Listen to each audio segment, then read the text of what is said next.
ಶಿವಕರ್ ಮಹಾರಾಜರ ಆಶೀರ್ವಾದ ಬಂದಾದ ನೀವು ಕಣ್ಣಿಗೆ ಕಾಣುವಂಥ ವಾರ್ಕರಿ ಬಂಧುಗಳೇನಿದೆ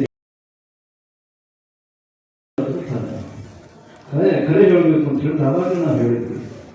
ಏನ್ ಹೇಳಿದ್ವಿ ಅಂತ ಹೇಳಿದ್ರೆ ಸಂಪ್ರದಾಯ ಕಲಿಸುವಂತ ಪಾಠ ಎಂತದ್ದು ಅಂತ ಹೇಳಿದ್ರೆ ಒಬ್ರ ಕಾಲ ಒಬ್ರು ಬಿಡುವಂತ ಕೆಲಸ ಸಂಪ್ರದಾಯ ಮೊದಲಿಗೆ ಮಾಡಿದ್ರು. ನಾವು ಮಾಡುವಂತ ಕೆಲಸ ಏನು ಅಂತ ಹೇಳಿದ್ರೆ ಪ್ರಥಮವಾಗಿ ನಾವು ಮಾಡುವಂತ ಕೆಲಸ ಬಾಗುವಂಥದ್ದು ಕಲಿಬೇಕಾಗಿದೆ.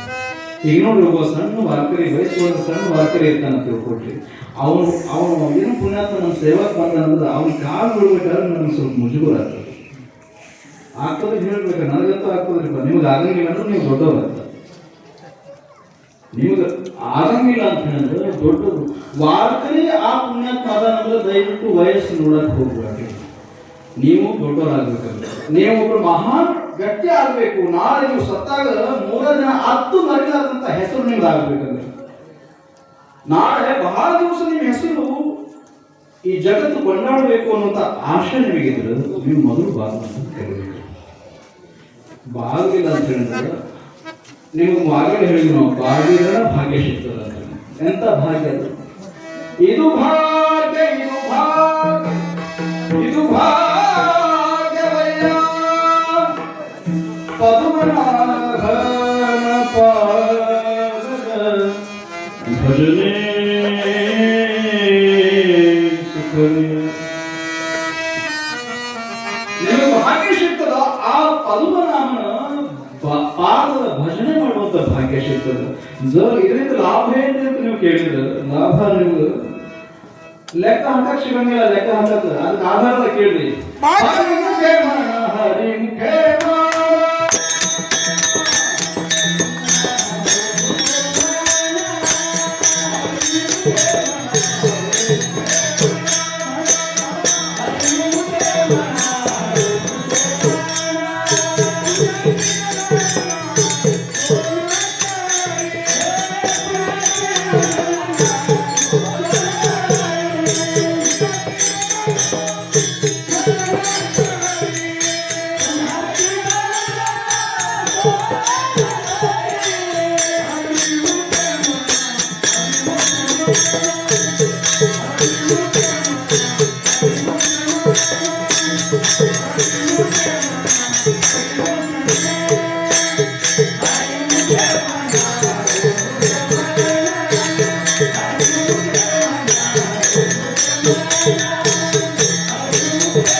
ಹರಿಚರಣದ ಭಜನೆ ಮಾಡೋದ್ರಿಂದ ನಿಮ್ಗೆ ಲಾಭ ಏನು ಸಿಗ್ತದೆ ಅಂತ ಹೇಳಿದ್ರೆ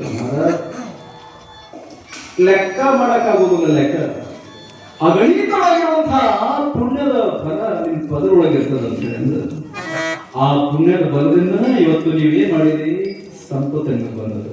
ಇದು ಅಕ್ಷರವಾಗಿ ಕೊಟ್ರಿ. ಇದು ಭಗವಂತ ಕೊಟ್ಟಿರುವಂತ ನಿಮ್ಮ ದುಡಿಮೆಯಿಂದ ನಿಮ್ಮ ಪುಣ್ಯದ ಸಂಗ್ರಹದಿಂದ ಸಿಕ್ಕಿರುವಂತಹ ಭಾಗ್ಯ ಯಾವ್ದಾದ್ರು ಸ್ವಲ್ಪ ಲೆಕ್ಕ ಹಾಕೊಳ್ತೀವಿ. ನೀವು ಒಳ್ಳೆ ಮನೆ ಕಟ್ಟಿದೆ ಅಂತ ಹೇಳಿದ್ರೆ ಭಗವಂತ ಕೊಟ್ಟ ಭಿಕ್ಷೆ. ನಿಮಗೆ 4 ಮಂದಿ ಮಕ್ಕಳದಾರು, ಆ ಮಕ್ಕಳು ಒಳ್ಳೆಯವರದಾರು ಅಂತ ಹೇಳಿದ್ರೆ ಭಗವಂತ ಕೊಟ್ಟಿರೋ ಭಿಕ್ಷೆ. ನಿಮಗೆ ಕೈ ಸುಧಾದ ಅಂತ ಹೇಳಿದ್ರೆ ಭಗವಂತ ಕೊಟ್ಟಿರೋ ಭಿಕ್ಷೆ. ನಿಮಗೆ ಕಣ್ಣು ಚೋಳದ ಅಂತ ಹೇಳಿದ್ರೆ ಭಗವಂತ ಕೊಟ್ಟಿರುವಂತಹ ಭಿಕ್ಷೆ. ದೇವೇಂದ್ರಿಯ ಹಾತ ಪಾಯಕನ ಕೊಟ್ಟನು ದೇವರು ಎಲ್ಲ ಇಂದ್ರಿಯ ಕೈ ಕಾಲು ಕೊಟ್ಟನು. ಅವನು ನಾಮಸ್ಮರಣೆ ಮಾಡಂಗಿಲ್ಲ ಅಂದ್ರೆ ಜಾಣನು